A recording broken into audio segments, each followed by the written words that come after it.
চিংড়ি মাছ দিয়ে মোচা হবে। তার জন্য আমরা কড়াই বসিয়ে দিয়েছি।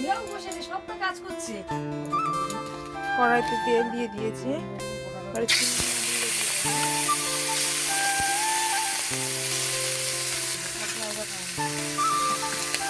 হলুদ গুঁড়ো,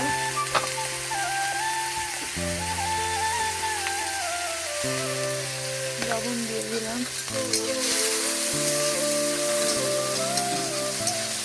চিংড়ি মাছ প্রায় ভাজা হয়ে এসছে। মোচা দেখো বন্ধুরা ভালো করে কেটে নিয়ে সিদ্ধ করে নিয়েছি। আর নিয়ে নিচ্ছি এখানে ছোটো ছোটো করে আলু কেটে নিয়েছি, পেঁয়াজ নিয়ে নিচ্ছি, টমেটো নিয়ে নিয়েছি, আদা রসুন বাটা আর শুকনো লঙ্কা বেটে নিয়েছি। দেখো বন্ধুরা চিংড়ি মাছগুলো কিন্তু লাল লাল করে ভাজা হয়ে গিয়েছে। এবার আমরা শুকনো দিয়ে নামিয়ে নেব।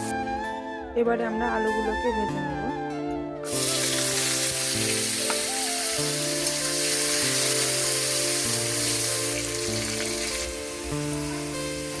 দেখো বন্ধুরা আলুগুলো কিন্তু লাল লাল করে ভাজা হয়ে গিয়েছে। এবার আমরা আলুগুলো নামিয়ে নেব।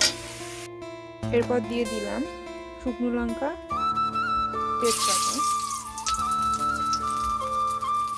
পরিমাণ মতো পাঁচফোড়ন,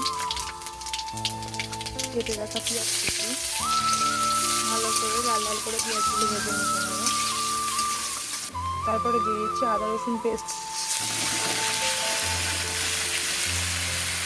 তারপরে দিয়ে দিচ্ছি শুকনো লঙ্কা বাটা,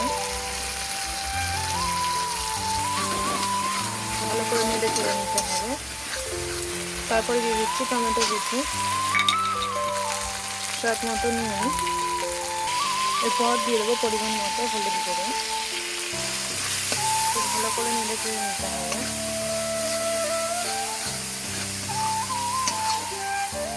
তারপরে ভেজে রাখা আলুগুলো দিয়ে দেবো, ভেজে রাখা চিংড়ি মাছগুলো দিয়ে দেবো, দিয়ে ভালো করে নেড়ে চেড়ে নিতে হবে।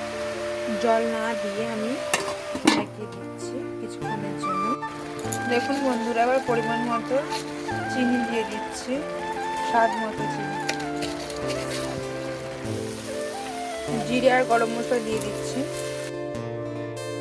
দেখুন বন্ধুরা চিংড়ি মাছ দিয়ে মোচা কিন্তু পুরো রেডি হয়ে গিয়েছে।